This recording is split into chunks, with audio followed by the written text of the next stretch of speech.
Okay, now I'm going to actually start again. The recording is started right now, and so I'm going to just repeat the introduction really quickly just to get it on the record. Okay, I'm Dean Griswold with SDCI, the Geotechnical Engineering section, and I'm with Pao Huang, who's also in the Geotechnical Engineering section, and Christy Carr, who is one of our land use planners, who is a specialist in wetlands and trees, vegetation, everything that is related to vegetation and growing plant. You can describe better all your knowledge, Christy, than I can. So, but she's the plant specialist, horticulturalist type of person we have with us today. Um, I'd like to start to share a PowerPoint presentation with everybody. Okay. Do you see that, Pao and Christy? Does this look right? Yes, I can see the PowerPoint well. I can see it. Excellent. What I'd like to just say right off the bat is that, I mean, landslide and landslide preparedness is a very complicated subject matter, and we understand that people have a busy schedule, so if you have a question as we go along, please either raise your hand or enter in something into the chat. We will be monitoring those, and we will try to get questions you have answered quickly rather than wait till the end. We don't want to wait to the end, make you wait for every of these slides to go through and then have a question and answer. If you would like to ask a question, please feel free to do so at any time. And we ask you also to keep your video turned off and just have your microphone on when you're asking your question. And that'll help with the bandwidth, because there might be a lot of people. We don't even know, I think, how many people are going to be here. So at any rate,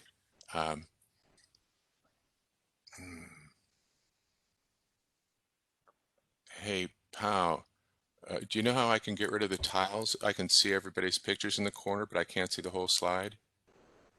Do you remember what I can toggle? Or should I just proceed forward? Did you just share screen for the PowerPoint, or you share the entire screen? Maybe you just share. Just for the PowerPoint. Oh, just show for. I think there's a chevron on top. You can hop over, and then it will hide everything except the PowerPoint. Oh, I see. There we go. I'm there. Thank you so much. Thank you. Okay. This is the first screen that you see underneath of the title. I hope you can see something in the background that's of interest. You can see a landslide scarp here at the bottom of this retaining wall. You can see, this might not be evident, at the very bottom of this wall here. This is a drain pipe that we don't even know anything about this drain pipe other than it exists. And we can go back to the house and see all these downspouts that aren't too far away. And we are thinking that the cause might be water that just accumulated kind of at the top of this slide area right here. So we'll be going through more slides and you'll see like what a bad situation this might be. I won't even say that this particular retaining wall was constructed without a permit and all of that. That's just background noise at this point in time. So, okay. This slide shows the purpose and values of our organization, Seattle Department of Construction and Inspections. Again, you can read our purpose statement. Our purpose is to help people, and we are interested in building a safe, livable, inclusive Seattle, and we want to treat everybody well with these values: equity, respect, quality, integrity, and service.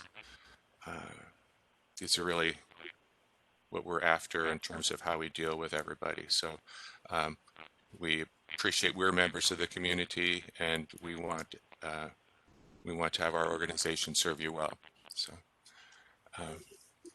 So here's a brief outline of what you can expect to follow in this PowerPoint presentation. It's by the way, it's by no means complete. I will share a couple of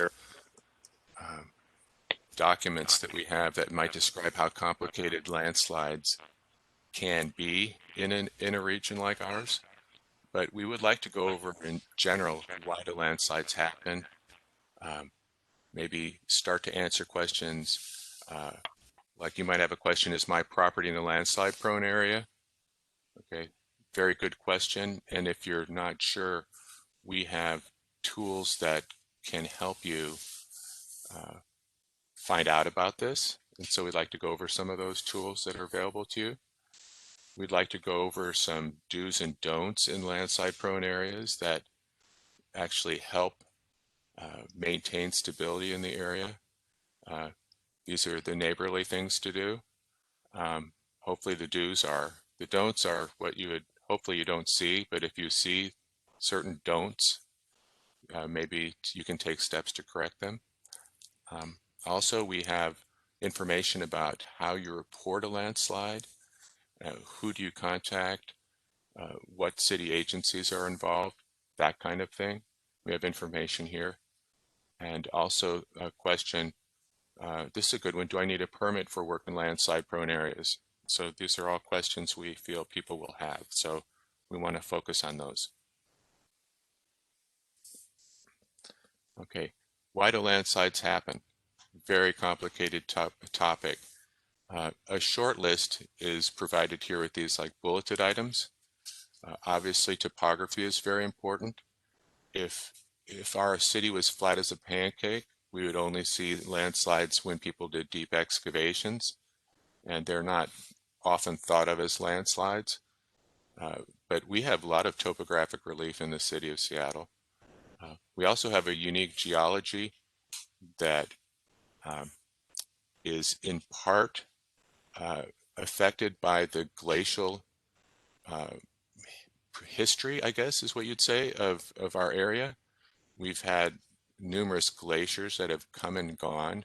We're in an interglacial period right now. Well, we don't know if there will be another one ever, but I assume there might be thousands of years from now, perhaps. But there have been, the last glacier that we've had was, it receded about 13,000 years ago. So these cycles are long. So long periods of time in between glaciers. So I don't think we have to worry about a new one, but it sure does shape the past and our geology. And we'll go over that a little bit. And of course, all the geology and the human activities since the last glacier has also affected the subsurface, and that affects landslides. The middle three bullet points, water, water, water, just stresses the importance of how important it is in terms of water that arises from precipitation, water that might be resulting from groundwater and the soil formations, as well as water that humans place into the system through pipes and watering systems and that kind of thing. And the last bulleted item, human activities. In the Seattle landslide study, the people who studied the history of landslides in Seattle, they estimate that about 70%, maybe 3/4 of the landslides have some kind of human influence. And maybe 30% would have occurred no matter if people were present or not. So, okay, types of landslides. On this screen, we have two types of landslides that are identified. Shallow landslides, which actually most of the landslides in Seattle are shallow in extent, maybe take up the upper 5 feet of the soil profile. These can be very devastating. They often are seen as flows. So you can see slurries of landslide debris going down a steep slope. And then what you see might be in the resulting scar. You can see in this photograph in the middle of the screen what might be not a bad, maybe the unweathered soil is exposed after the weathered soil has sloughed away. This is a type of shallow landslide, and this soil has sloughed off of a very steep face, and it plopped plop down into the street, creating a bit of a hazard there that will have to be cleaned up. And of course, these shallow slides are influenced dramatically by stormwater and weather patterns, short-term weather, intense rainfall, that kind of thing. Deep-seated landslides can be extremely devastating. Oftentimes, they are slow-moving, and you can actually see evidence that they're about to occur looking at tension cracks at the top of the slope or bulging at the top or lower third of a slope, or you can see distortion occurring and perhaps a structure up above. But a lot of times these deep-seated landslides take their time, but they're really hard to control once they start. And of course, once they decide to move, you do have to get out of the area. I mean, like for instance, if you had a deck that was overhanging this particular slope here, the picture on the right, you would not want to be occupying that area, and you have to think, is it safe to occupy these structures at the top of the slope as well? So deep-seated landslides can be very damaging, very hard to manage. I wanted to say that there are many other types of landslides as well, and I'd like to stop sharing my screen just briefly. Okay.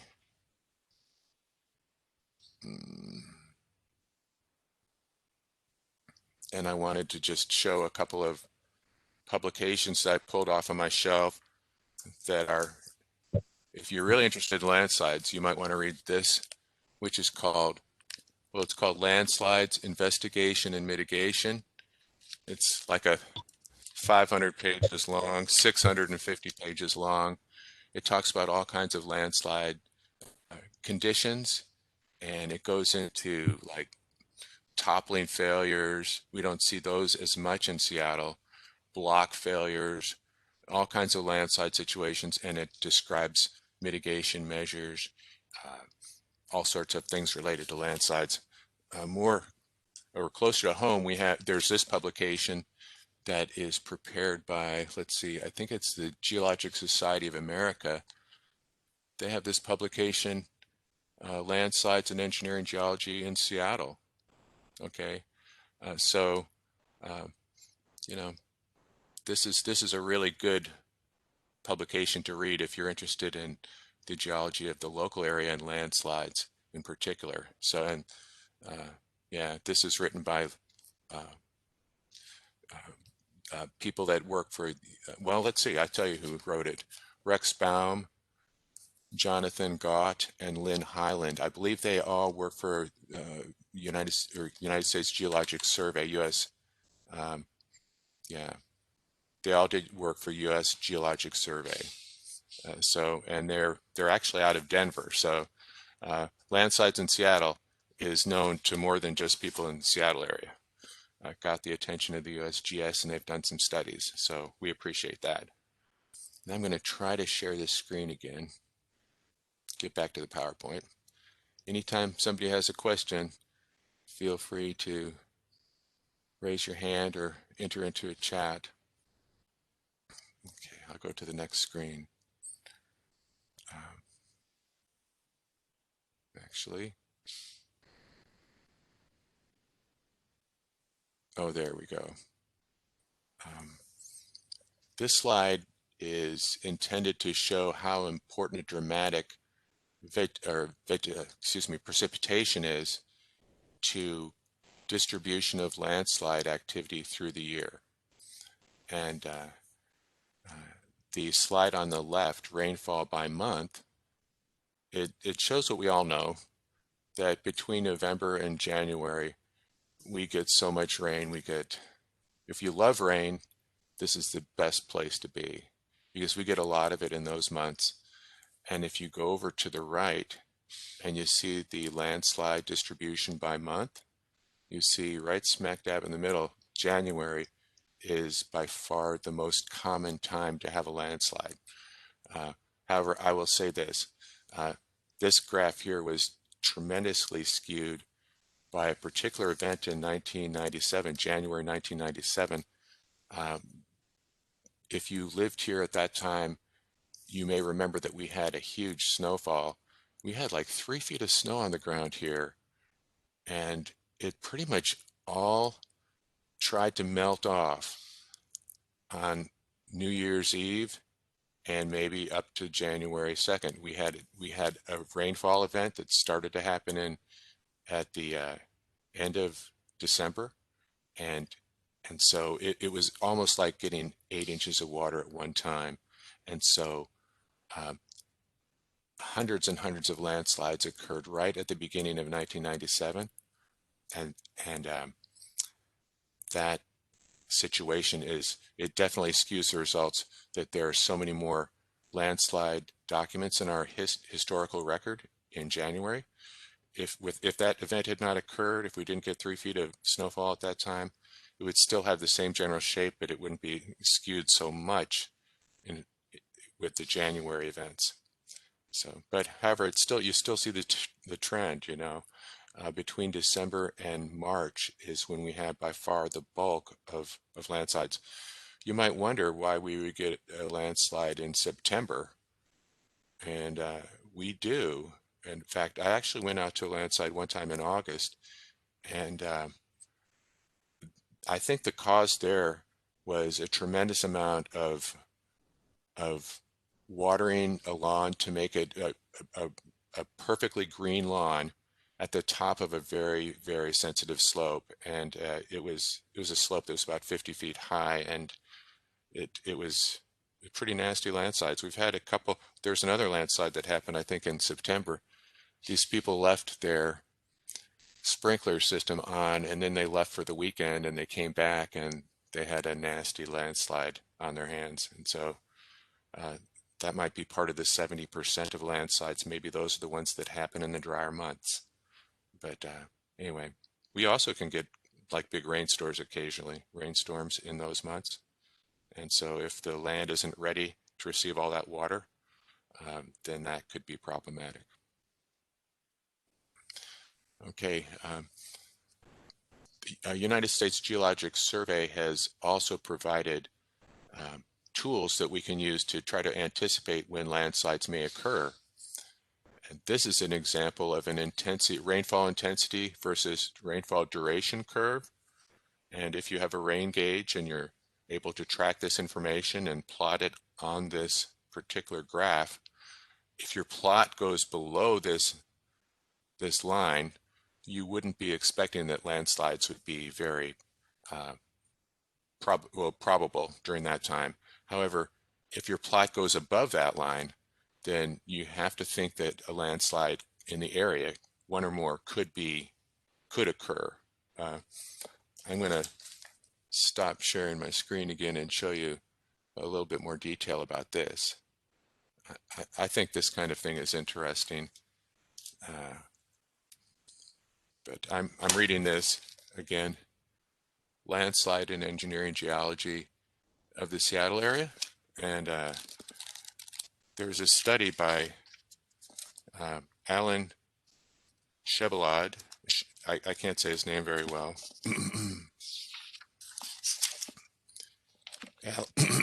Alan Shebelad. And he basically did a study. He wanted to develop a system for forecasting landslides in the Seattle area. And he made some, he made some graphs there. I hope you can see those.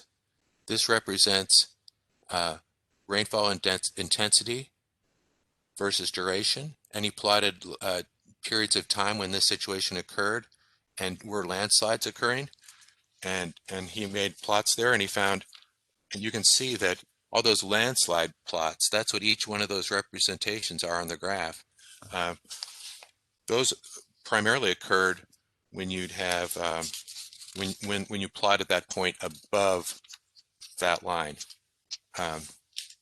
Here, I hope this makes sense. This is a graph of the tool that we usually use, because it's easier to track the amount of rainfall that you might have during, like for instance, this graph. It shows on the bottom axis the 15 day period of rainfall, And on the vertical axis, it has the 3-day rainfall totals. Again, if your data plots above the line, expect that there might be some landslides that are possible. This information is helpful for municipalities such as ours when we want to be prepared for possible landslide situations, and we want to have somebody on call, like one of our inspectors on call.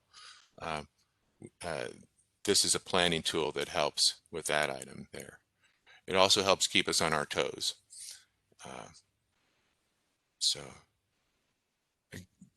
again, one thing I want to ask is if you are not a participant, if you can turn off your video, that would be great, because it helps with our bandwidth if we have people not sharing their video. Okay, I'm Hey, gonna, hey, yeah, Dean, yeah. it's Christy. Someone had a question in the chat, and it may have been answered in the chat, but the question was, how do we determine where our property falls on that graph, above or below the line? That particular application does not represent a specific geographically. So it's only used for planning purposes in general in the region. So that particular graph might not help an individual homeowner who's trying to see if they in particular have a problem with a landslide. So I hope that answers the question. And it looks like in chat, someone provided a link to USGS landslide information about live monitoring. Nice, thank you. Oh, and by the way, since we're recording this, once it's recorded, it should be available to people, and you'll be able to see that reference. And if you want to follow up on it, that'd be great. Thank you, whoever added that. Okay, moving to the next slide. Can everybody see this, the PowerPoint again? Yes. Okay, it's a little bit sluggish. It won't let me advance the screen right now. There we go. This slide is basically, it's a picture of the Seattle, map of Seattle on the right, and the highlighted areas that are red and green. It's kind of hard to see the green in this slide. These represent the landslide hazard areas, plus the little blue dots, known landslide areas, where we actually have documentation of a specific landslide event. The red represents the steep slope areas in Seattle, and what's harder to see is the potential landslide area. It represents in green, but it's really hard to see in this particular slide. However, in general, about 7% of the city limit landmass is in a landslide hazard area of some kind, whether it be steep slope, potential landslide due to geologic conditions, or if it just has a history of landslides. So that's actually a significant part of the city. You'll notice that a lot of the areas are along the bluffs that overlook the sound. Okay, anytime you have really steep areas, well, bluffs are by their nature very steep. There's obviously some landslide areas, like for instance this one at the lower part of Queen Anne. Okay, that it's steep, but it's not really facing the water body, but it's nonetheless, there's steep areas. This area is up over on the near the Burke-Gilman Trail in the northeast part of Seattle, that bluff along that old railway alignment. And you can see most of the areas are hugging the coast, but or the shoreline, but there are plenty of places in between that are steep as well. And this is due to the past geologic process that shaped the face of our city, the topography that we have. So, is there anything I need to say about this? Oh Excuse yeah, me, yeah. sorry to interrupt. Someone had a question if this map is available. Is there a link online to this map? I know that we have our ArcGIS that's searchable, but is this overview map available? Well, this was taken actually from our GIS system, and so that is probably the easiest way to get this kind of information. In terms of the overall map, I think that you could probably find it through a publication that's called the Seattle Landslide Study. And this is a document that was created, published in 1999, after that intense period of landslides that I mentioned previously. And I believe a copy of that is maintained with the operation of emergency management for the city of Seattle. So if you go to their website and look for resources, you might be able to find that publication, Seattle Landslide Study. And I think they have a document that looks probably similar to this that you can find there, as well as a lot of other really great information about landslides that occurred up until that time. The study was updated in 2001, so it doesn't necessarily have specific information that we've gathered since 2001, but it's got the history up until that time very well. So that might be a good resource for people. Again, that dovetails into this particular slide. So if you go to our website, the SDCI website, and you find our GIS map, online GIS, what you can do is you can search on your address, and you can make sure that you toggle the steep slope potential slide and known slide events, as well as known slide areas. Make sure that those are toggled. And you put in your address, and you can go right into the area near your property or focusing in on your property to see what we have mapped in your area. These are advisory maps. They're not perfect, so we try to make it as accurate as possible. I'd like to say that in the last maybe 5 to 10 years, we've spent substantial time to try to improve the steep slope layer, because originally, for years we were suffering with the polygons that are associated with the steep slopes, for instance, that didn't match up with the topography that we had through aerial surveys that we have on the same mapping system. So we've changed that and updated that. We've also updated the known slide event and the known slide areas mapping so that they are actually hard linked to the actual files that we have available, so that you could actually see information that in the past you'd have to try to come to our department or SDOT and look for the hard files.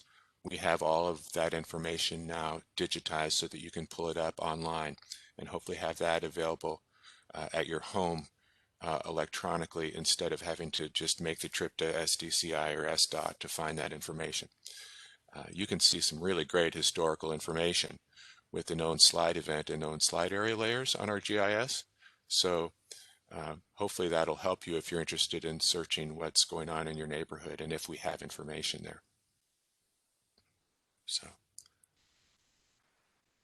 you should, it's not a bad idea to just practice using this system too and find out what happened in other areas, other neighborhoods. So I encourage you to go onto our system and use the mapping system. Also, I'll just say this for Christy, because it shows wetland areas too. It shows riparian corridors, creeks, areas of liquefaction, and other things that are very useful. Okay. Does anybody have any questions at this point in time? This might be a good place. We're coming up upon a do's and don'ts period of the presentation, but if you're interested in what we have available as far as information or mapping, If you have a question, we'd love to answer it now if possible. Or we could also go back and answer it later if you want to ask a question later. Okay. Let's see, moving on to the do list. Okay. The do list is important no matter where you live, but if you're living in an area, a landslide prone area, or an area near some steep slopes, it's more important than ever to take care of water systems. And the do list, this first page, this is the first part of the do list. It's focused mainly on what you can do to make sure that ditches and inlets and stormwater systems are maintained and free of debris so that they can operate appropriately. And after a big rain, water can be conveyed to the proper runout systems and away from the slopes. That's the hope. Here's a do list, a do item. If you have a sprinkler system and you're in a landslide prone area, you should think about turning it off in the wet winter months, because for one thing, it's not needed. And for the other, if you do have some earth movement at all and a line breaks, it could just make everything a lot worse. So although we encourage people to use vegetation that doesn't need a long-term irrigation, especially a buried irrigation system with pressurized water lines, we encourage people not to use those. But if you do happen to have one, please make sure it's well maintained and that you turn off the system during the wet winter months. This last item here, direct stormwater away from steep slopes. That is very important. So even if you live in a part of Seattle that doesn't have stormwater pipes, and there might not be a really evident way to take care of stormwater, anything you can do to direct stormwater away from steep slopes, and also so that it's not concentrated, it would be beneficial. When I say beneficial, it's hard on a landslide to create itself if it doesn't have access to water. So good for people, bad if you're a landslide wanting to happen. So this slide here has some more do's on the do list. If you own a piece of property, you're really a fabulous inspector because you're there all the time. And after big rains, you can perform inspections of the property. You can watch things. If you're at the top of a slope and if you have a lawn area, definitely look for any tension cracks that occur in parallel to the top of the slope. Those are indications that there might be future more significant landslide movement, and you want to know about them. If you're living at the bottom of the slope, you can look for areas that might have experienced some sloughing, scarred surfaces, vegetation that's pulled away, vegetation that starts to lean, all these other kinds of things that you can see with your eyes. It's good to look at your property before and after the winter storm seasons so that you can get a sense for what might have changed. The second item, if you have a retaining wall and it's got some drainage systems, it's important to keep those working properly. If you have weep holes, make sure that they're not plugged up, and if there's a clean out for some subsurface drains on the upslope side of the retaining wall, if you can keep those cleaned, that's beneficial as well. Excuse me, Dean? Yes. There was a question in the chat. What should we do with stormwater if there is nowhere to direct water except on steep slopes? Well, that is a very good question. And the best answer for that question, it depends on many factors. For instance, if you're living in a house and you're not planning on making changes and you don't have a good place to put the stormwater, and if you live within a steep slope area, I think the important thing is, if there's no other place to put the water, just make sure it's not concentrated in one place. So spreading out the water is much better than concentrating it in one place where it can likely do more damage. Um, so if you are looking at doing some new construction, you can definitely use your roof surface to direct the water to a particular part of your property through on the roof before it comes down the downspout, and that way you can actually hopefully get the water to a place that can be controlled more easily, or it has a longer flow path to the slope. So the bottom line is, if there's nothing else you can do in terms of directing water away from the slope, then what you really want to do is make sure that if you can, keep the water well spread out. If it's an older house like mine where you have lots of downspouts that just go onto splash blocks, I don't live in a landslide hazard area, but if you can, that's better to have the water come down through many different downspouts than all in one place, for instance. So I hope that helps a little bit. Please, Dean, if there's you have, just one more question about your photo here. yeah. Is this photo with the tree leaning indicative of a slide about to happen? That's a really good question. I would say that not necessarily. However, when I see this situation where the trees have this configuration, and Christy, I know you know the answer to this one too, but so I might want to give up the mic for you for a second. But this term pistol budding is just indicative of slow downslope creep of the near surface soil, and it is one way that a tree can arrive at this shape where it's not growing straight up and down. When the tree is young, if the ground surface creeps down slope just a little bit, it can change the direction that the trunk is growing, and the tree, this type of tree, a deciduous tree, tends to seek the sunlight the best it can, so it usually wants to go straight up in the air unless there's another sunlight patch that it's looking for, and then it arrives at this shape. So when you see a lot of trees with this shape, it looks like that the whole slope is creeping slowly down. This is the type of slope that you would want to keep a good eye on, because there might be some shallow type of landsliding that occurs. However, by itself, it doesn't mean that a slide is getting ready to happen right away.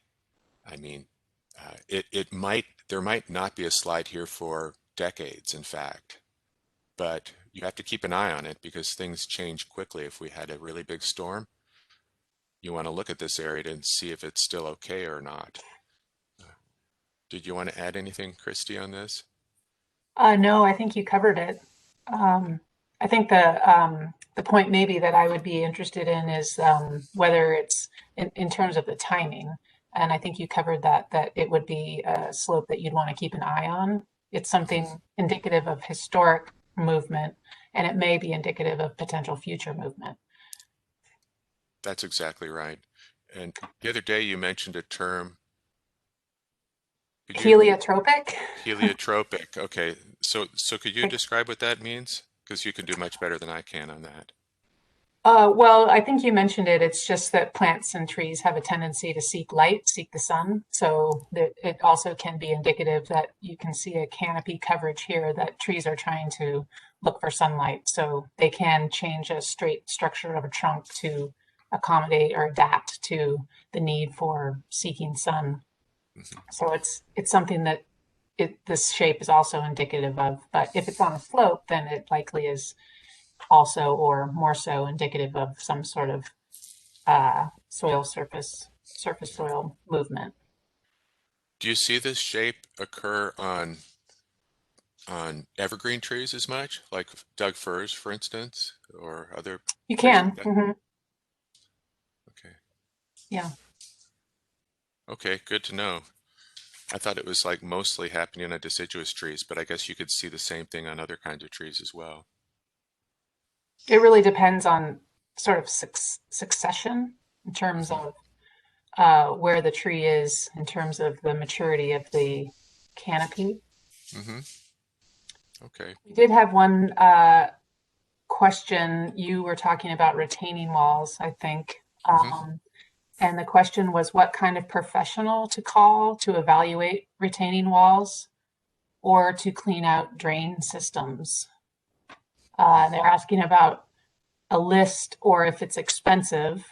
I don't think SDCI maintains a list of this type of professional, or I'm not quite sure the relative cost of that service, but can you suggest the type or kind of professional that would be appropriate to evaluate retaining walls or cleaning out drain systems in slope areas? Yeah, I see that as two separate questions really, because for instance, a geotechnical engineer or geologist would, I think, be the best kind of professional to look at a retaining wall and assess whether or not it's performing its job properly, and also to identify any geologic hazards that might be imminent or affecting that wall. So I think that's who you should call if you have a serious concern about your wall and whether it's okay or not.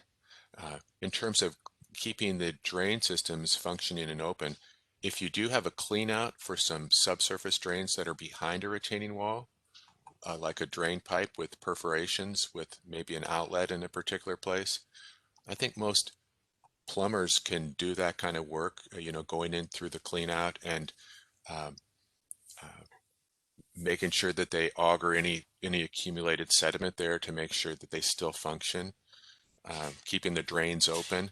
If you have a weep hole, which is actually a hole through the bottom part of a retaining wall, that often is just basically like a safety valve right there, and anybody can go kind of clean out that weep hole.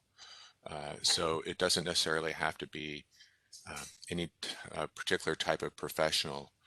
One thing to keep an eye out is if you do have weep holes, if you see a lot of sediment coming out of them, that might be cause for concern. Okay, so you don't want a bunch of sediment coming out. It's normal to see water seeping out of it, and if water is seeping out of it, they're probably functioning well. If they appear to be plugged up with something that might impede the flow of seepage, you want to that might be a problem. So you might want to be able to, if you can clean out that weep hole, which is probably only no more than the depth of the retaining wall, um, that might help you. So if you are having your retaining wall looked at by either a geotechnical engineer or a geologist, you can ask them about that too, if they have a recommendation as to maintenance that might be needed. But that's what I would say in general about maintaining your drainage system on a retaining wall. Dean, you may have answered this, a bit of a follow-up question on retaining walls. Somebody asked, our retaining wall has cracks and water comes out. Can I treat it as weep holes? Well, in that case, what I would do if I were you is I would watch those cracks, and if seepage is coming out of it, again, I would inspect it all the time. Well, at least frequently.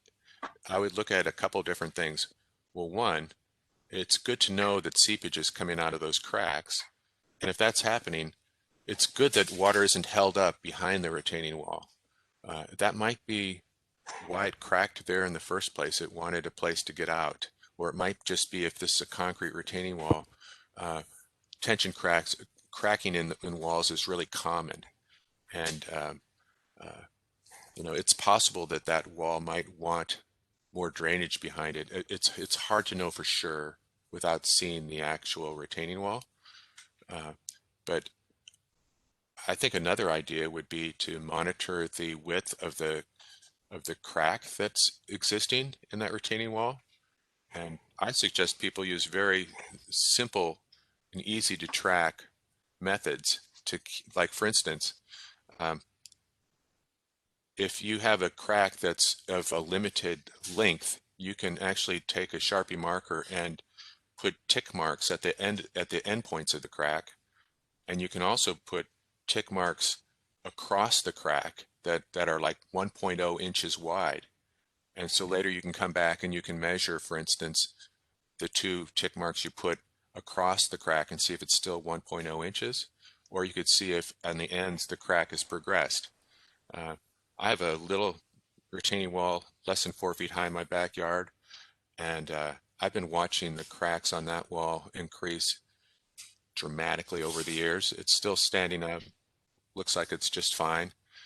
So a lot of retaining walls can survive and do well even if they have some significant cracks, but it's good to monitor them and watch them. And if you are in a landslide prone area, you might want them checked by a professional. So, Dean, we've got a few more questions, so sure. this is great. You're giving good information. Uh-huh. Somebody asked, if you are a downstream property owner below a steep slope and a recent slide, does the upstream property owner have a responsibility to control the sediment load in runoff? They say it is literally clogging our drainage system due to an extreme sediment load. Yeah, that's a really difficult question. And I'm not an attorney, so I don't know about legal responsibilities other than what I've just heard in general. And again, that's not the final, it's not the final legal answer. However, when you do have a downslope and upslope property owner, it is very important for the property owners to work together to try to control the situation.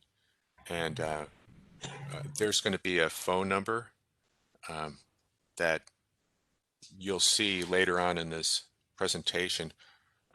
It's going to have it'll have basically a complaint line.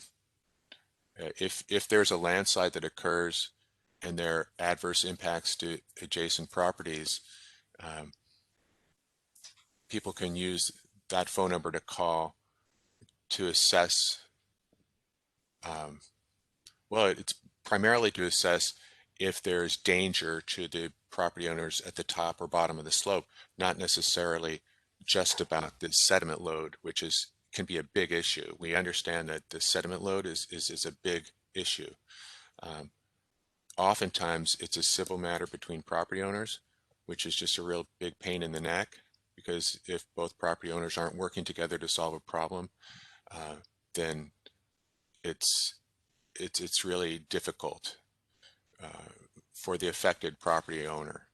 So again, this is a huge issue that is not an easy one to answer specifically. But the best thing is if there's a way that both property owners can work together to eliminate that problem, that's often what has to happen. So I know that that's not a very happy answer, but it's a very complicated and difficult question and situation. We understand. Dean, I've got, you mentioned a phone number we're going to show at the end of the presentation. I'm not sure if that'll be the appropriate phone number, but somebody asked, how do we make an appointment for the city of Seattle to inspect a city road? The street uphill from us collects large amounts of rainwater with no apparent way to drain. I'm going to go ahead. Okay, I'm going to go to this list right here. Who do I call in case of a landslide? Because I think the answer might be here. If you go to the third identified item, call Seattle Department of Transportation if a road is impacted, there's a 24/7 phone number there that you can call if you see a landslide that's affecting a road. And so please use that. Also, if there's a utility that's impacted, Seattle Public Utilities also has a 24/7 line. And there it is, 206-386-1800. I'll just go through this slide right now. If there is a building that appears to be at risk, you can call Seattle Department of Construction and Inspections, here's that number I was talking about, 206-615-0808. This is landslides on private property that could affect buildings in particular. But if there is just a hazard that you're not sure how bad it could be, then feel free to call that number. Typically, SDCI will dispatch an inspector. Usually the inspectors to go out and look at these landslides have seen many landslides in Seattle, and they kind of know how to manage the situations depending on what they come across.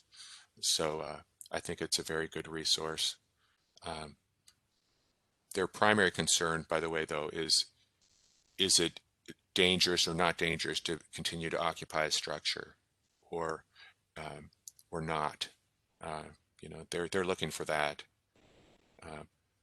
Seattle Parks Department, they actually have a geotechnical engineer on staff, and their phone number is listed.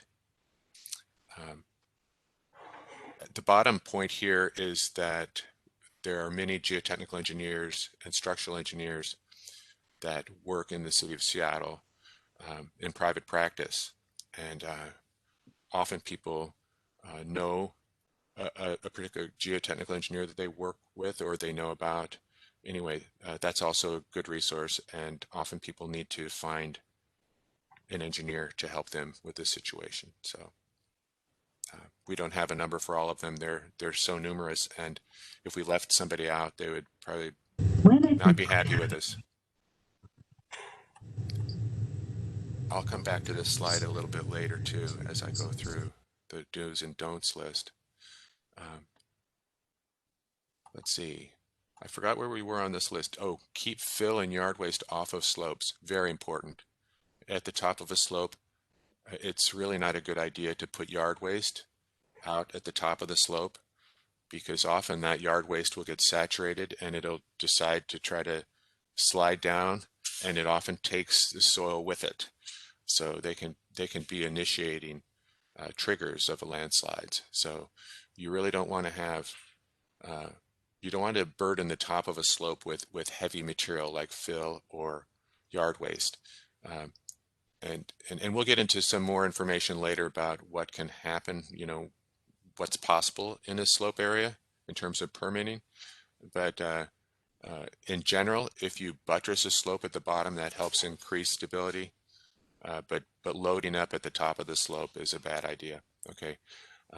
If there's vegetation management and trees will be cut down, tends to be a good idea to leave the stumps in the ground and the roots intact.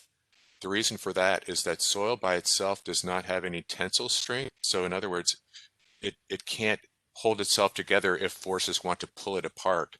However, roots are very good about that. And so root systems really help keep the soil from pulling apart. And in some cases, it can help prevent some types of landslide conditions, especially the superficial type of landslide. So if you can leave the stumps in the ground, it usually takes 5 to 10 years for the roots to rot away. In the meantime, maybe new roots can take their place. So that's the idea of leaving the stumps in the ground.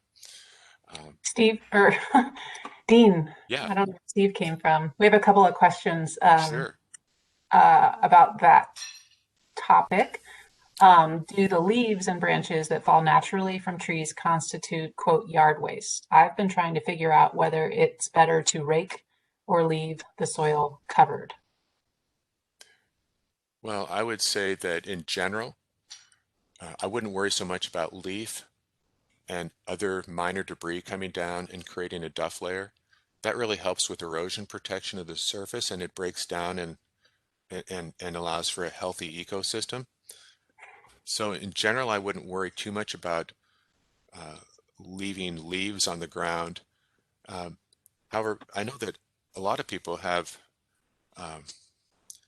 they have invasive species such as you know, blackberries and all kinds of vines that might actually help the material accumulate more than it normally would, and that's a whole different situation. So if you find an area that's accumulating the organics, like the leaf and other organic debris, because of those, like for instance, the berry vines or the ivy or whatever, that might be a case where you want to do some management, and where they would want to contact you, Christy, if they had a question about permitting of that type of situation. So do you have anything else that you want to say about that?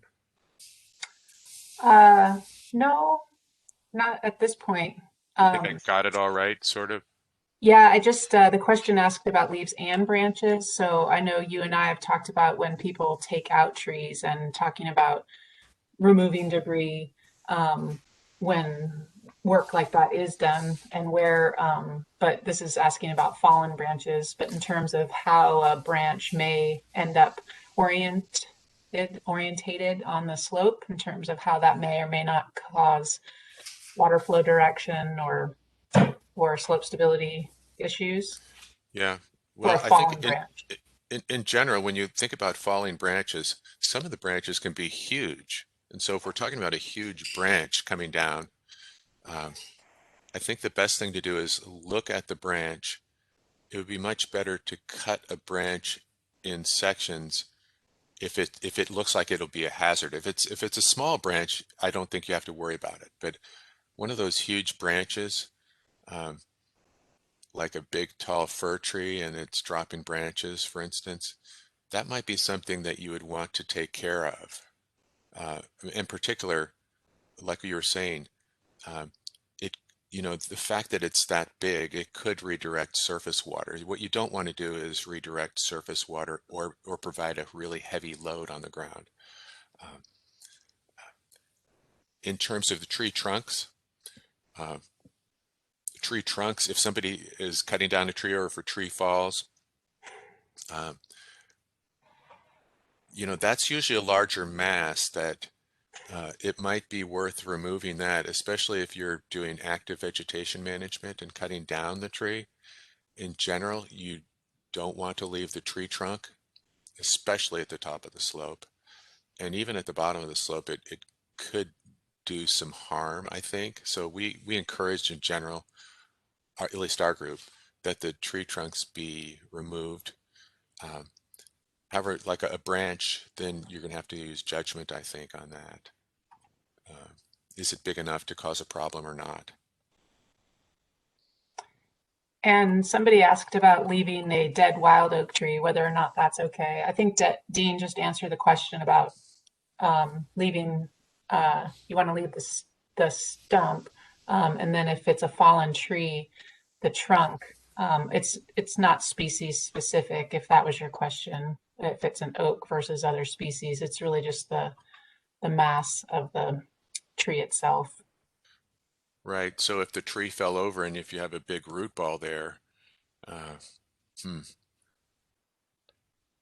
that's so much of a case by case call Mhm. on it, don't you think, Christy? I mean, Yeah, yeah. I mean, in general, trees fall down. That's what they do. yeah, Um, and so it is a case by case, kind of depending on, like you said, whether it's at the top or bottom of a slope, and also just how it ends up falling relative to the slope.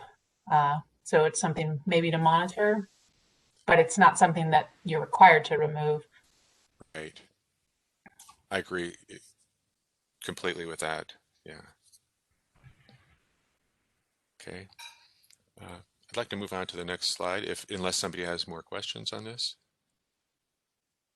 Okay. We can go to don't list.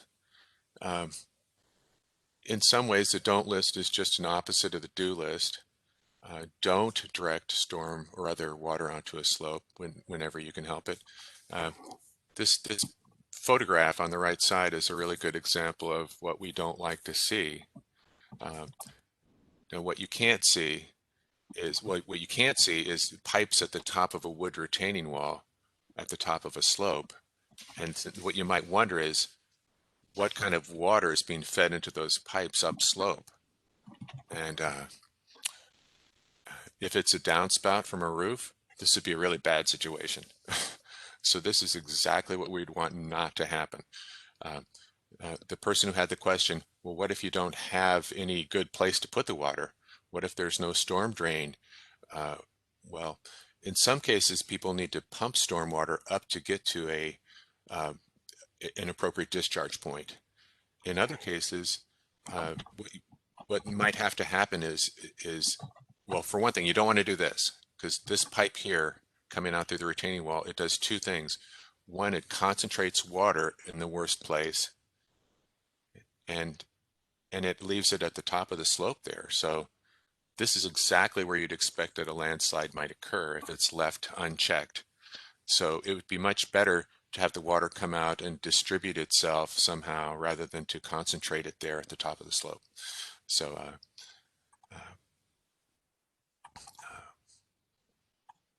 let's see.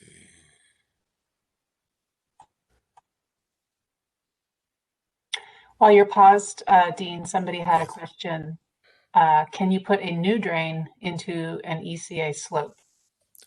A new drain into it. That is going to depend on what is happening. Like you want to be very careful about what kind of drain lines you're putting through a steep slope area. If it's associated with new development, then that issue should be part of the review process so that we as a permitting agency can see what path to permit you would have and how you can safely route that the drainage system through the steep slope to an appropriate discharge point. If in general you don't want to put a brand new, without having some other development, you don't want to put a new drain line into a steep slope area. But if you actually have a drain that dumps water out, like for instance this picture on the right, if that's a situation, then what needs to be determined is what is the source of that water, and if you have water that's generated from some impervious surface, for instance to the left of what you can see in this photograph, where can you put that water? And that has to be evaluated on a case-by-case basis. So I don't think I answered the question too well, but I would appreciate if you can maybe direct me to try to answer it differently or give me more information. I'd like that. Dean, maybe the participant will ask a follow-up question. But just to clarify, in that photo on the slide here, that PVC pipe that's coming out of the, looks like retaining wall, that is not permitted. I think when we talked about the presentation yesterday, you noted that SDCI worked with this homeowner to shut off this drain and find an alternative way to handle their drainage. Was that right? Well, that's exactly what happened in this case. We came upon this situation while we reviewed some proposed development on the property that's to the left of the area that you can see. And part of that review process, they redirected their drains to the opposite direction and they stopped using this area right here.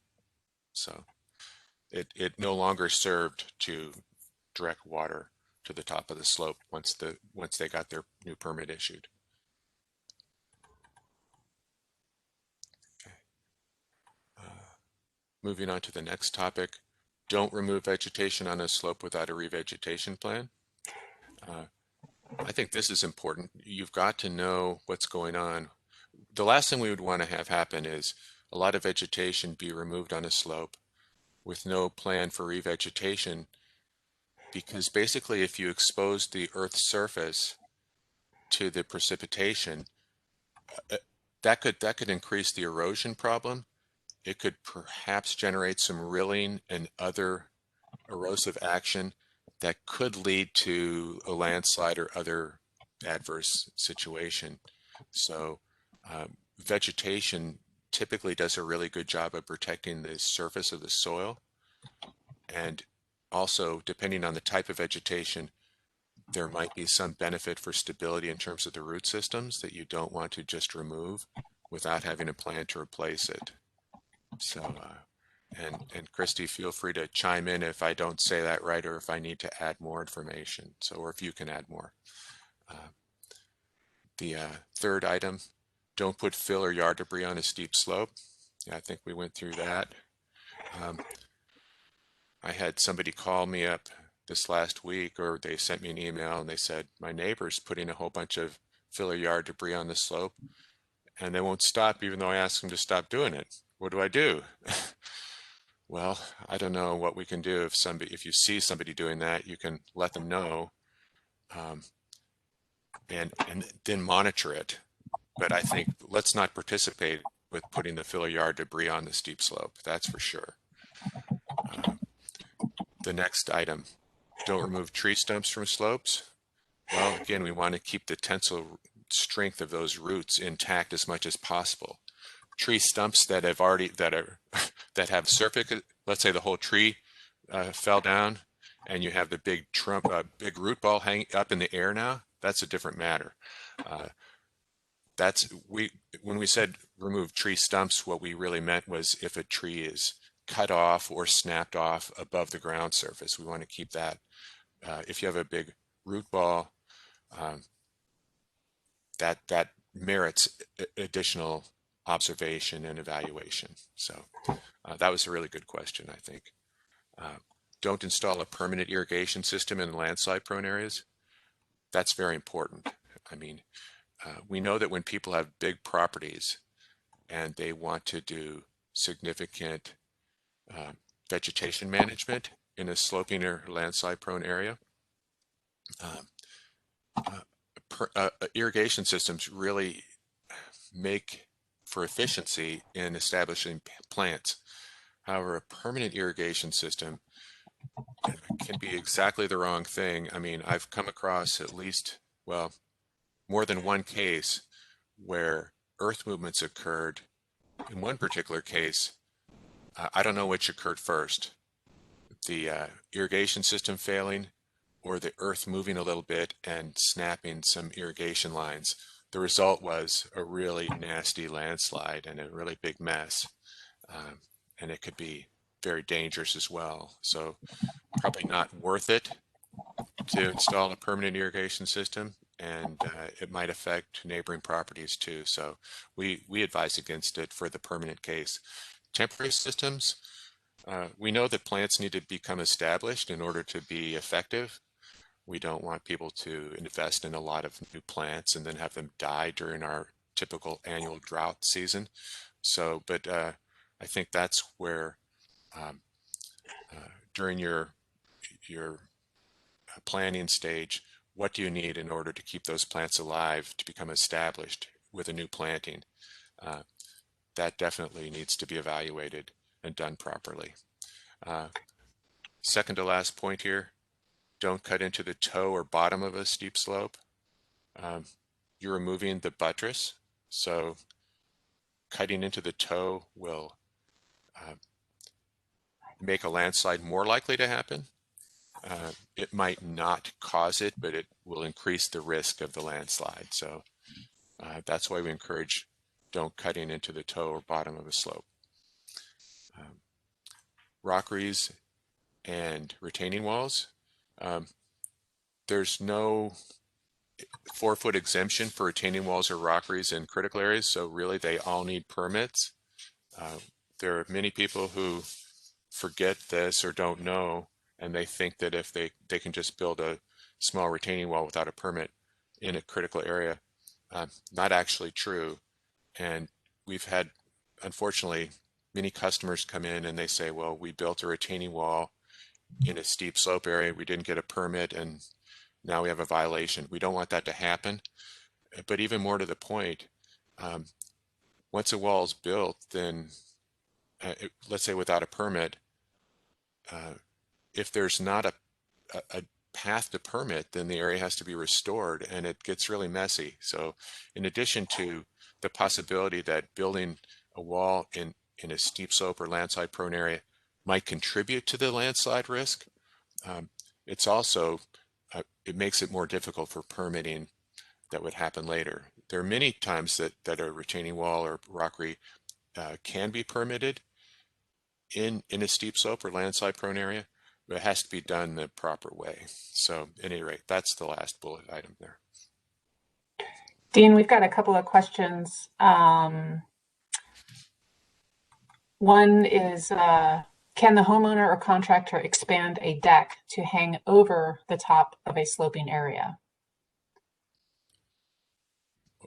Well, I'll just have to answer that in a roundabout way. The environmentally critical areas, they have a prohibition on developing in a steep slope area and the buffer to a steep slope area. So if a homeowner wanted to expand a deck over a steep slope area, they would have to overcome that prohibition. And there's a process, there's certain types of steep slopes where we would be able to process permits for that. And there are other types of steep slopes where we wouldn't be able to. And so the homeowner needs to know what the rule is there. So the answer is, it depends, but we have to go through a process to see if it's going to be okay or permittable, actually. And I'll talk a little bit more about that in a minute, but that's a really good question. We get that frequently, so it's important. There's a couple of other questions. Sure. Back to your point on retaining walls. The question is, the previous owner of my home built retaining walls without a permit.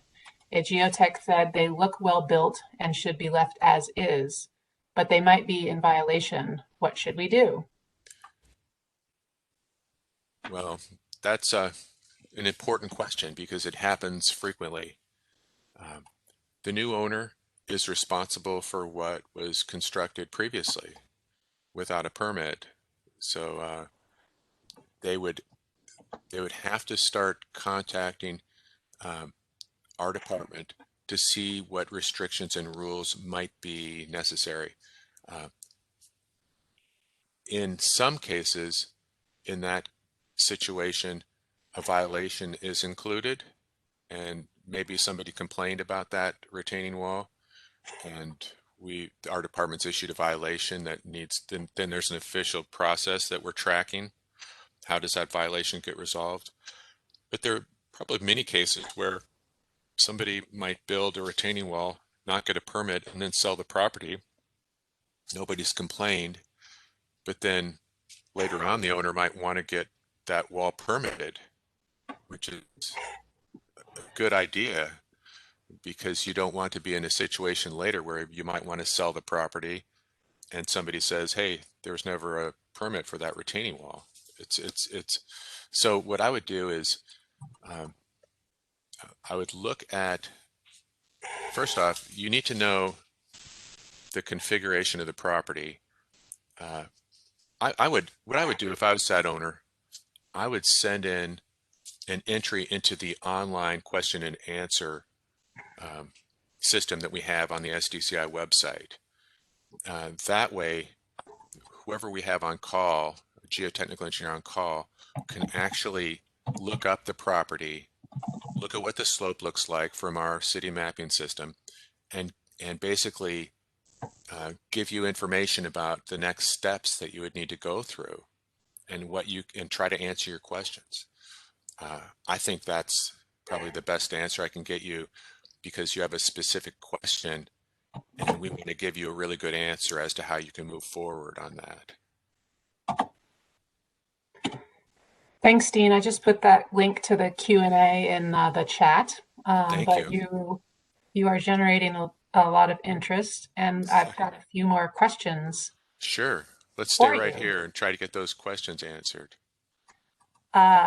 This person asks, we live on a critical slope. The water from our roofs is sent off into a cistern/French drain kind of underground holding area. One, is there anything we can do to ensure this is working properly? And two, is there any way to permit this runoff to go into the sewer outflow? Well, I think those are very good questions. It's hard to answer that question without having specific information. However, if you have a cistern, okay, and so you have a way that you're collecting water, and if you have nearby an appropriate discharge point, for instance, a public sewer system where that water can be conveyed, often people will pump water up to the public sewer or to a curb discharge point where the water can get to a sewer.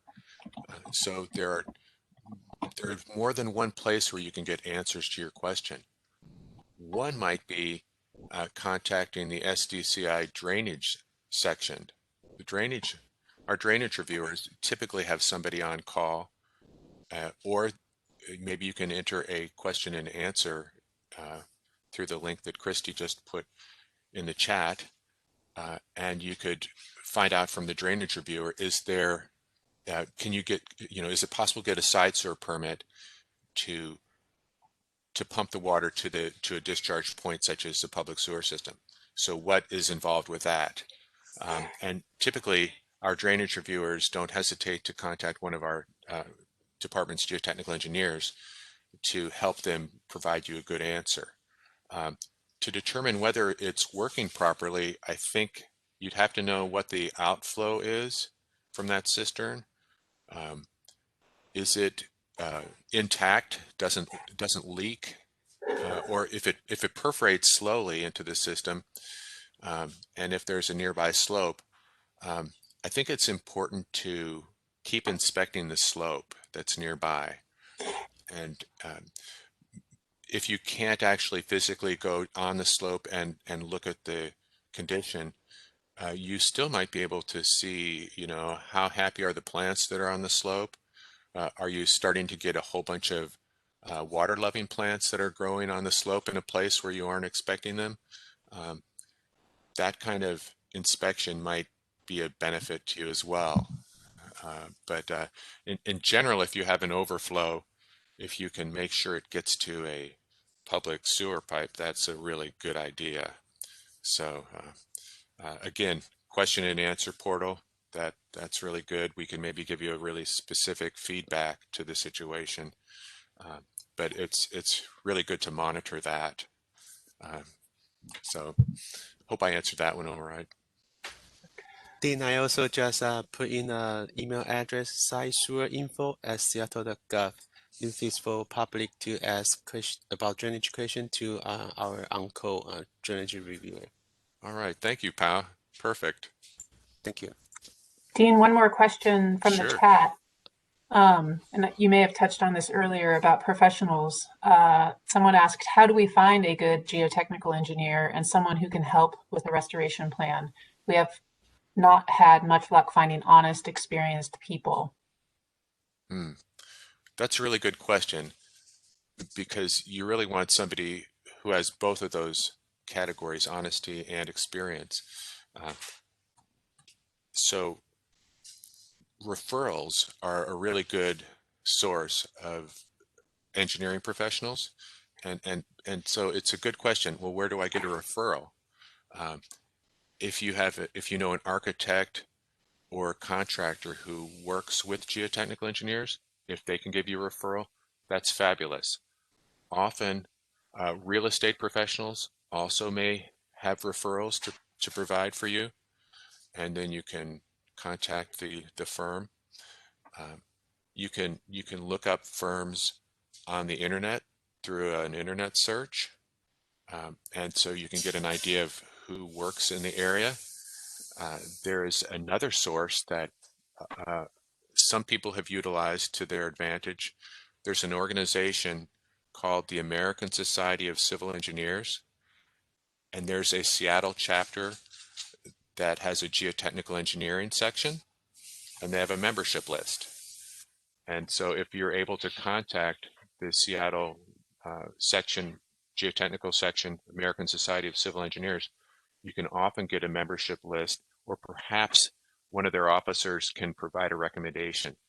As an employee of the city of Seattle, like, I cannot provide a recommendation or a list of firms that do this work. However, hopefully these sources that I just mentioned would be a way that you can find a firm that actually would work well with you. I would also just say this: their geotechnical engineers work on a wide range of types of projects. some firms concentrate on large municipal or corporate projects, very large, like a downtown project or big utility project or something like that. There are other firms that strictly do small residential work. So if you are in the small residential category, you want to find somebody who works well with that part of the market. So they're able to work with homeowners really well, be very aware of limits on budget and other things like that, limits on resources. So it helps to find a firm that works well with you, depending on your situation. Dean, we had a couple of questions about ivy. Okay. And I know that I have talked with the geotech group about ivy, and you mentioned blackberry as well, and talking about ivy and blackberry removal on steep slopes. And I think that we've had good conversations about it. And we also recognize that between the two disciplines, in terms of a biologist or ecologist and a geotechnical engineer, there may be some different focus areas. And since we're talking about landslides here, I'm wondering if you can share anything from a landslide or geotechnical perspective about how people might manage landslide areas that do have ivy. And then I can comment on how that might impact any sort of requirements from a revegetation standpoint. Yeah. Well, the first thing I'd say, you want to maintain a healthy plant community in the landslide hazard area. If it is a plant community, if the slope is planted, if it's a terraced system that already has a retaining walls and other things and building structures, the situation is a little bit different. But let's focusing on basically an undeveloped slope area where you have vegetation, you want to make sure that the plants are, the big trees, they have to be happy. The big trees do not want a lot of ivy hanging off of them that choke the life out of them. That's a bad thing for I would say bad for the tree, bad for the stability. Okay. You also don't want shrubbery or vines or anything that could end up like trapping a lot of heavy organic debris. So invasives tend to do that, I think. So I know that geotechnical engineers, we argue amongst ourselves about vegetation frequently. I would say that a lot of engineers don't care what kind of plants exist on a slope as long as it provides erosion protection, protects the surface of the soil. This is important to prevent erosion from just overflow of surface water flow, as well as precipitation, which actually can do more erosive damage than even a sheet flow. So, excuse me, Cicely? Okay, sorry about this. So that said, I would, if ivy and berries are going to be removed from an area, I think there has to be a good plan to revegetate. That's my perspective there. And other than that, that's my main concern. So, Christy, feel free to give another perspective on that.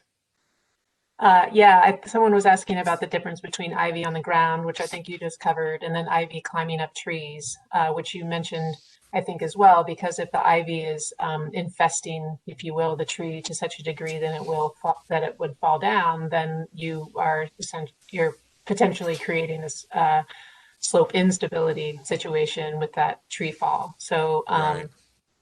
it's often can be helpful to cut the ivy about 3 feet up from the ground when it's crawling up a tree, and that will snuff it out. It will die, but you do need to get it up about 3 feet. And then in terms of revegetation, like Dean said, geotechnical engineers tend to be kind of species neutral unless it's causing some sort of erosion or slope stability issue.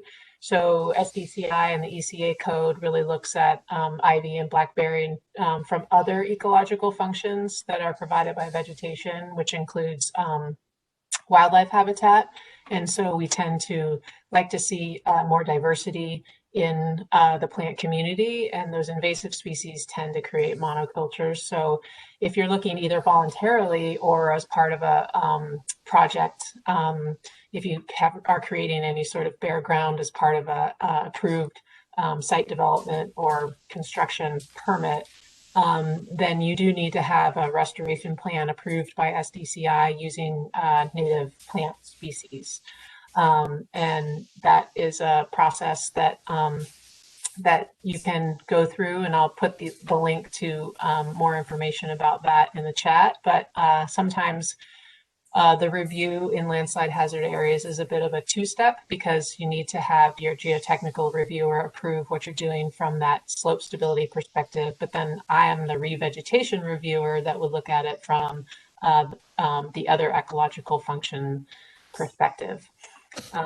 So again, I'll put more information in the chat about the process for tree and vegetation removal in landslide hazard areas. And I'm also available for additional questions here today if we have time. And then Dean, we had another question about some water issues. Okay. We have a steep slope in the back corner of our property, but also have water issues in our basement. We are trying to direct the groundwater out of the home down the hill. The current plan is to put the water into a gravel well with an overflow on top. Are there any considerations around where we put this well? I would say yes. And, you know, there's nothing worse than getting water in your basement. Well, there are worse things, but it's a bad thing. So we understand that. Where you put the water that you might get removed, maybe if you're able to put in a sump and get the water out of the basement somehow, where do you put the water? And if you have a steep slope, again, you don't want to direct water towards a steep slope or concentrate water in vicinity of a slope either. So there's some cases, if you don't have any alternatives, we look for the least of the bad alternatives. And so it's a highly specific situation. I really encourage you to use the Q&A resource and put forward the question so we can look at that specific issue and hopefully direct you in a way that would help you get a, you know, have a good idea on where to go and what is available. Excellent. Is that the Web 6 Seattle Gov link that was posted? Yes. The Q&A? Okay, awesome. There's also storm drains that our gutters run into, or sorry, not storm drain. I think that's going into the sewer. I know that's caused problems in the past, but probably like tertiarily related to this situation. But I'd like to irrigate those out as well with perforated drains of some sort, which is what we're using in the basement. Would the storm drain be appropriate for this water runoff if I could get it towards the street somehow? Or is it putting it in the yard the appropriate place? It just needs to be far enough away from the steep slope, which is in a southwest corner. Okay.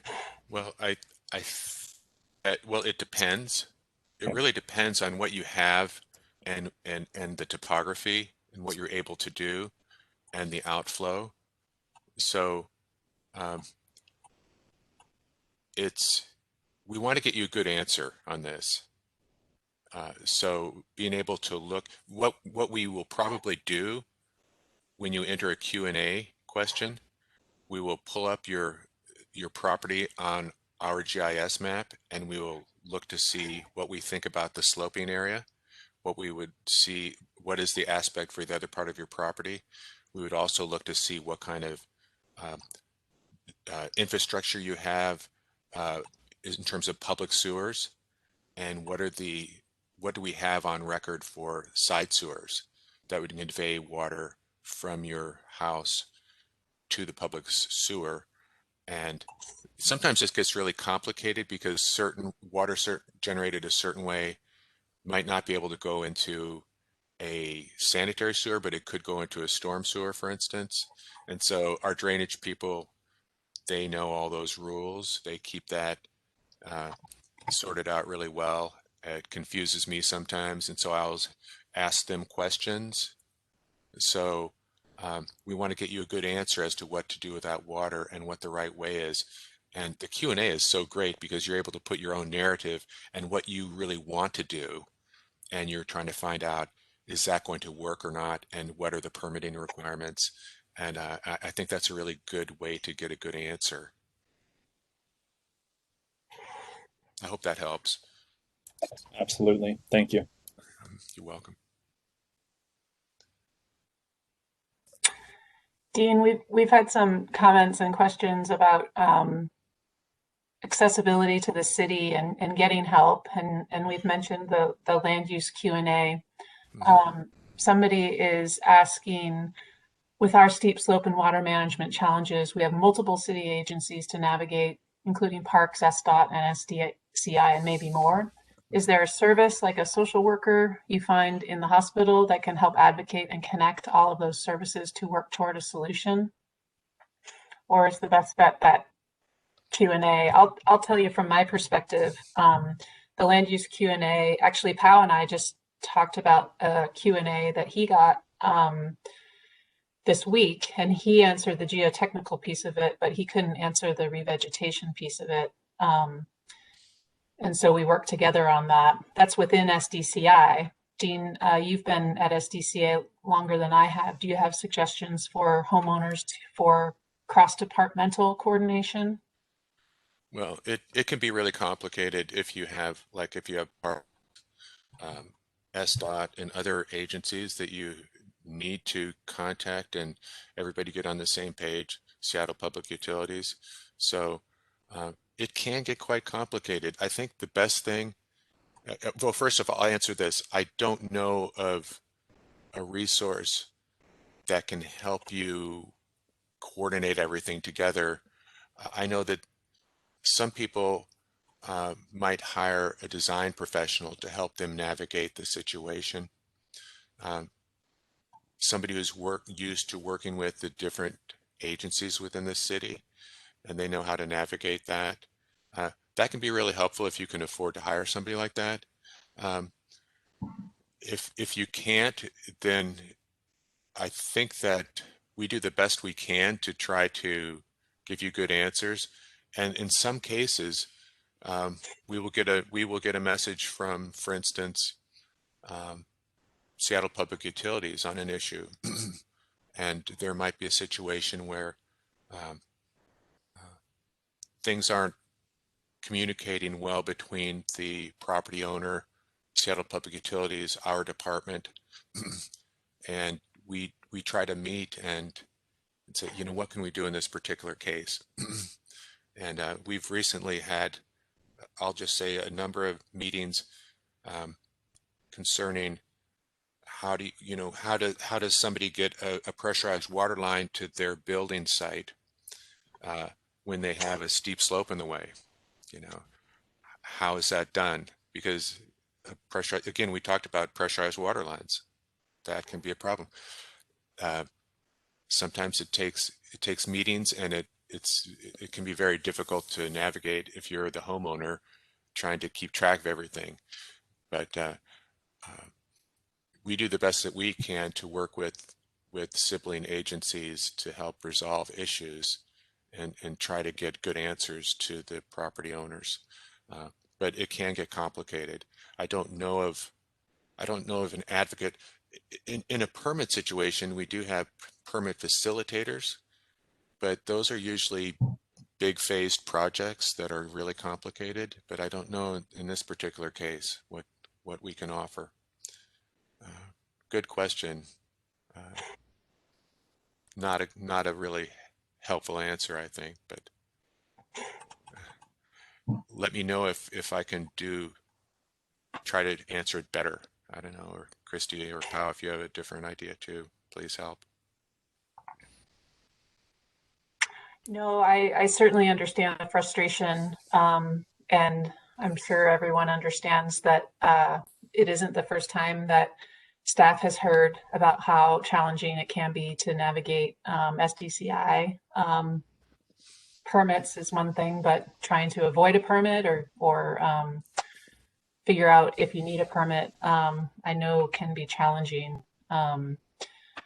So if people do have suggestions for things like this, more outreach or more specific ideas about process improvements, I'm always interested to hear that. It's something that I've been trying to work on in the short time that I've been at SDCI, at least related to the ECAs that I interact with. So I guess all I can say is we hear you and would like to hear more from you. And our job is to help the city residents and protect you from landslide hazards. And so it's our job and we're trying. So that's about all I can say there. If we have just a few moments, I'd like to just bring up a situation that is maybe similar to what the person who had the question. You know, it just reminds me of the situation along the Burke-Gilman Trail, okay, where there are property owners to the west and upslope. The property line might be in the middle of the slope, maybe the third point of the slope from the Burke-Gilman Trail. And the Burke-Gilman Trail is managed by Parks, and there is a ditch at the toe of the slope that accumulates with sediment frequently. And Seattle Parks Department, they manage that property, and they don't want people upslope to direct their stormwater down into that ditch. And the property owners above don't have any really good place to put the water. So that's a difficult situation to navigate. And again, that's a case where we look for the least of the bad places to direct the water. And if an owner is looking to work with Seattle Parks Department to try to get their water conveyed down across park property into that ditch, well, Parks doesn't, I think I'll speak for them. I think in general, they don't want people to do that. And so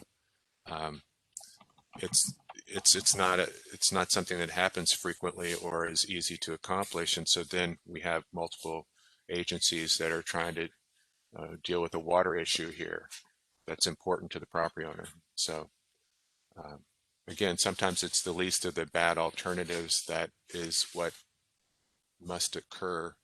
Maybe not the, you know, because oftentimes you can't get the water directed straight to that ditch along the Burke-Gilman Trail. Parks might not let you do that unless they have a lot of contingencies thrown in that you might not want to agree to. So so then people are looking for other alternatives. So anyway, that's just an example. So we understand that this situation exists in more than one place within the city. Maybe we should look at the next slide. Thank you for all your questions, everybody. Okay,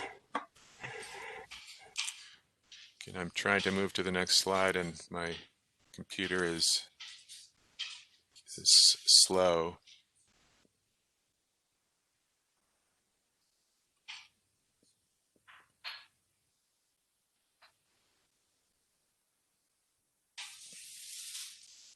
It's not wanting me to go to the next. Oh, here it is. Who do I call? We went through this slide. Can everybody hear me okay still? Yes. Okay, good. For those who haven't seen this slide, okay, here is a list of resources available for you to call if you encounter a landslide and you need to call it in. Again, if there's an immediate threat to life or safety, 911 is the first number. If there's a utility impacted, we have a 24/7 number here for Seattle Public Utilities. Seattle Department of Transportation, SDOT, they have a 24/7 206684 road. That's a good number. You can hopefully you can remember. You only have to remember 684 really, and then road. Seattle Department of Construction and Inspections. The number that's listed there, 6150808, is also the construction complaint line. So if you contact somebody, make sure you have information about the address and the landslide condition that you're calling up about. That would be very helpful. Seattle Parks Department has a number that you can call for landslides that you've encountered within the parks. Yeah, like Discovery Park. My gosh, that bluff. I just walked there with my family the other week, and that bluff is active geologically. It's still, you know, they have to move back where you're allowed to walk along the top of the slope there. Then the last point, geotechnical engineer and private structural engineers, people in private practice, you may need to call those types of professionals to get resolution and to get a design for mitigation. So that's why we mentioned them there. Okay, we talked about this a bit. Do I need a permit to work in a landslide prone areas? In most cases, we'd say yes, but you know, this term to work in a landslide prone area is very interesting. Like when we say work, we mean like grading activity, construction of retaining walls, drainage systems, and that kind of thing. Probably assume that you need a permit for all of those situations. Again, if you're not sure if you need a permit for something, please rely on the Q&A system, and we will try to get you a good answer for your specific question based on the property characteristics we can see on our mapping system or other information you provide. Again, the environmentally critical areas ordinance includes development standards and regulations that are associated with steep slope erosion hazard areas, potential landslide areas, and also no landslide areas. Development restrictions in steep slope areas, they are sometimes complicated and hard to manage. So we would like to work with you on questions for those types of situations in areas. And again, I'm going to try to say it again. It doesn't make a whole lot of sense by itself, but I'll just try to say it in general terms. The critical areas regulations prohibit development in a steep slope area and the buffer, but understanding that some situations are not as problematic as others, there are several provisions to have relief from that prohibition. I'm going to see if the next slide talks about that. This next slide helps with that situation. If you're proposing development in locations where there's existing development, that is one of those relief provisions, okay, where you may be allowed to do development in that area. And the code has been updated in the last couple of years to say that this particular relief item is associated with work that is within the footprint of your structure or adjacent paved areas, okay. The second bulleted item is about steep slope areas that were created by legal grading activity, okay. That's another type of situation where development can occur in the steep slope area. And development, we think in terms of, might you want some retaining wall terraces or drains that are constructed in a certain area without going through really complicated permitting? That's what these relief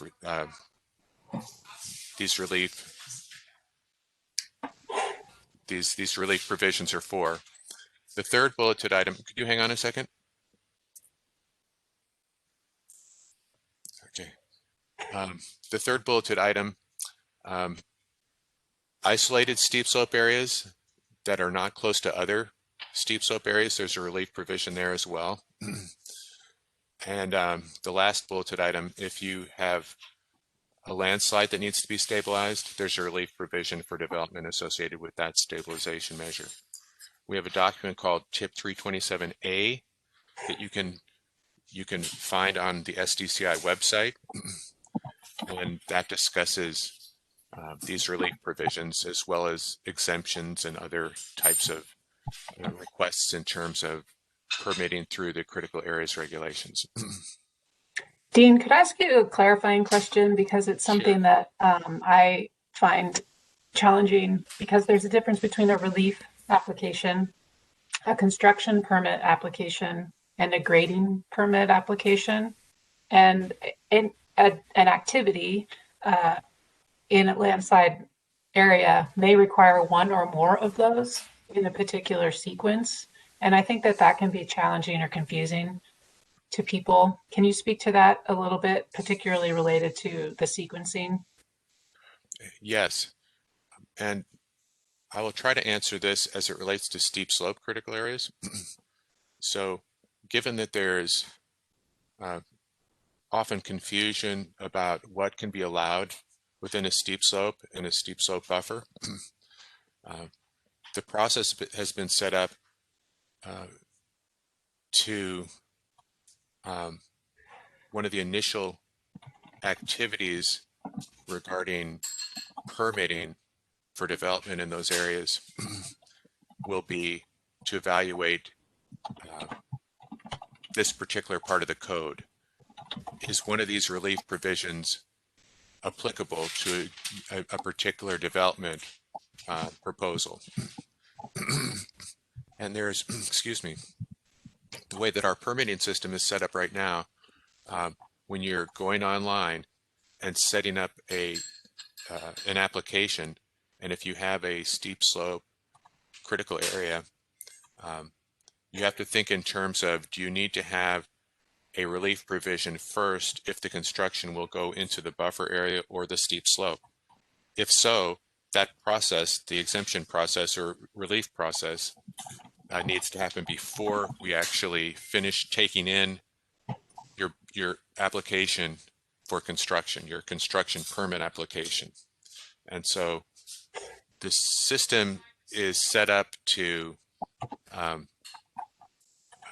basically require that you ask for those particular findings before we can actually take in the building permit application. So we have people within our organization that help people with the technical aspect of setting up these records, and help people set them up so that the sequence occurs in the right order. But the whole purpose of requiring the exemption/relief process to occur is to try to avoid some of the confusion that might happen if we were to wait until a building permit application were submitted in for our review. We want to figure out those preliminary things in advance. It makes our later review much more straightforward. So it might be really confusing at the start, but after you go through the exemption process, hopefully it won't be quite as confusing as we go through the review of the building permit or the grading permit application. So hope that helps a little bit. Christy or Pau, do you want to add anything there? No, that's helpful. Thank you. It can be hard to know where to start. So it's good to know that sequencing and what's required or what may not be required. I will just add that this is not the total answer for how you permit activity in a steep slope or steep slope buffer. There are other more complicated land use process, and we're really not going through that in this presentation, but I'll just mention them. Steep slope variance, critical area exception, and administrative conditional use. Those are land use processes where you have to actually work with the land use group, and it's for cases that don't fall within this particular relief and exemption category, and you have to go through more complicated permitting in order to be able to get a construction permit for proposed development. So it might not be something that folks that are here with us today are too interested in. However, understand that there are processes like that maybe you will need to know that, or you want to know that later, or maybe you do need to know about that. But this presentation isn't really designed to focus on that. It can be those kinds of reviews can be a little bit complicated. So unless somebody has more questions about that, I'll be happy to try to answer them.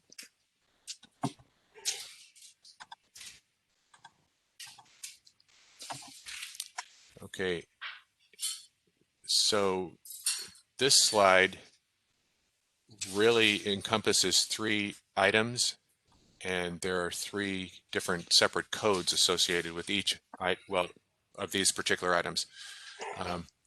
Development regulations. If you are planning to do over 25 cubic yards of combined cut and fill on your property, that would trigger the need for a grading permit.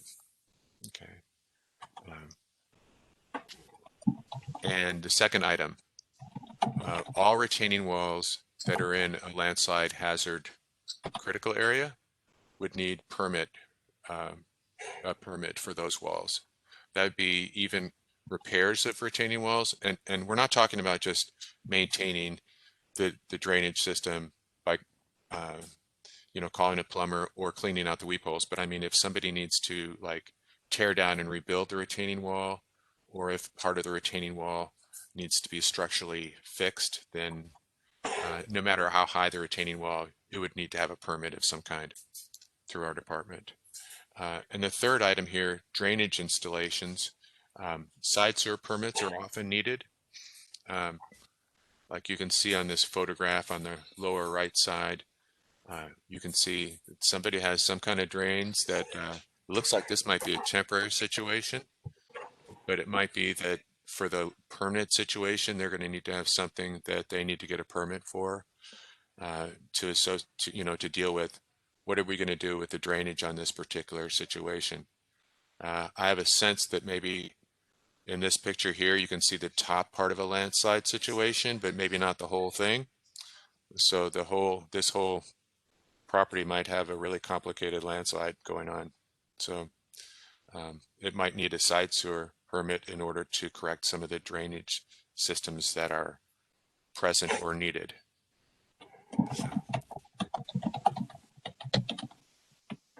See the next slide. This is my last slide right there. There's my contact information. We have right now, Powell, help me on this. We have, let's see, Jim, Rob, Dean, Powell. Okay, Claire. We have 4 geotechnical engineers at our level, plus we have a supervisor, and we have 1 consultant on our team. In terms of the wetland and revegetation, it's just Christy.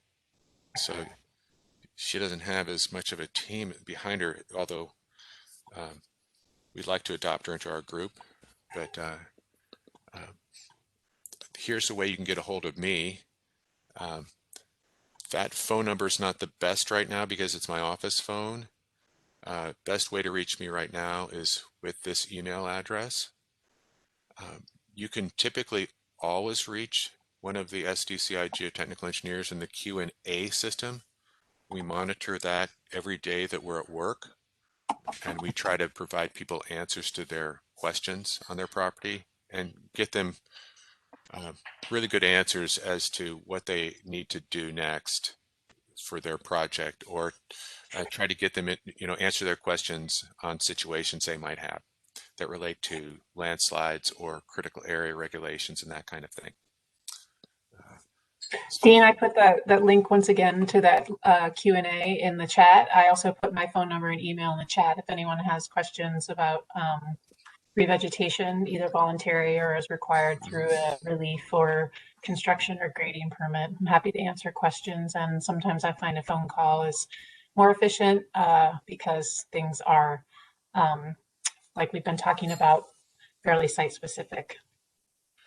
Okay. I noticed a question came up just now. Do other municipalities have geotechnical engineers on their staff?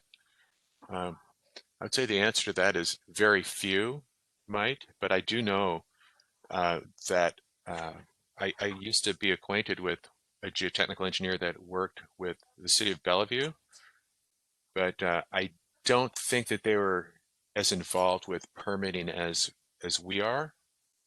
I know Portland, Oregon, they have geotechnical engineers on their staff, the city of Portland.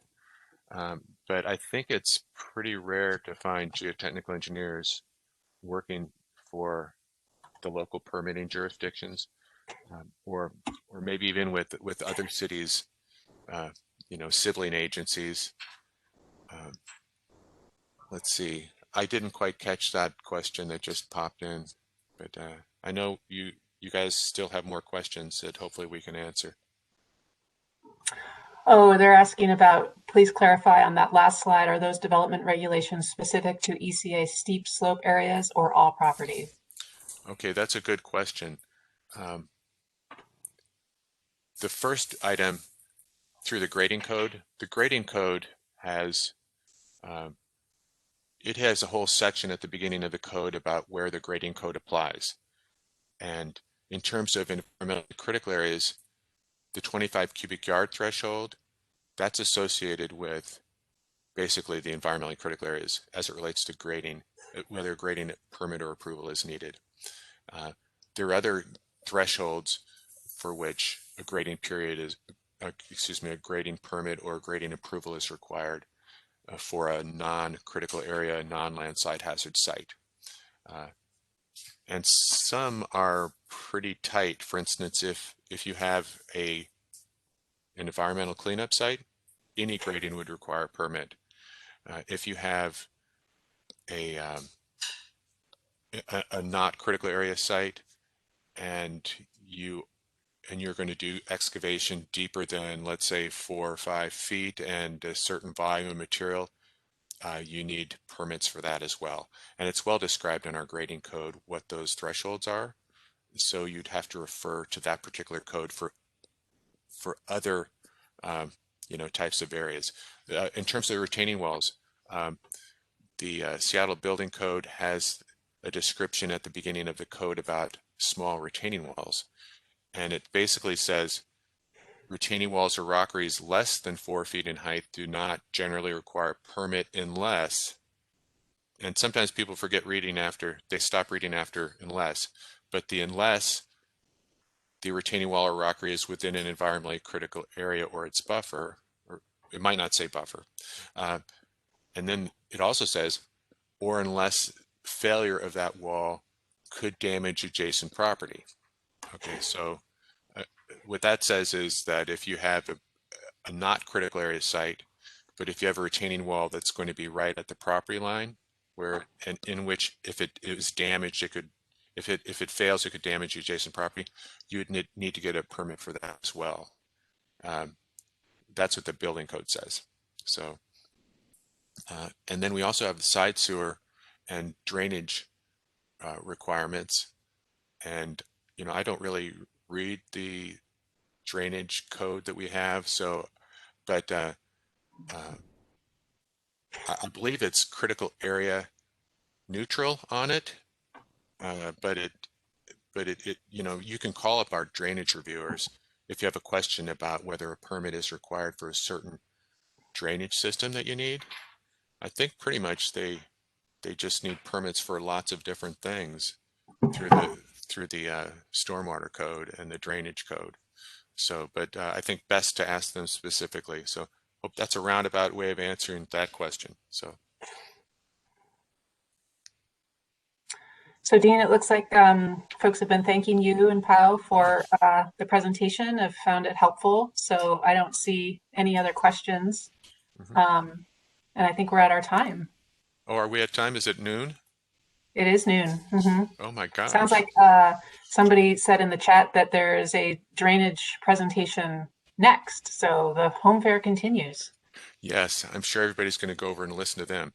So anyway, I thank you everybody who participated, and thank you Pau and Christy for being part of this presentation, and look forward to next year's as well. Thank you all. Thanks everyone for attending. Have a nice weekend. And hopefully this recording will be available. I'm going to try to save it right now.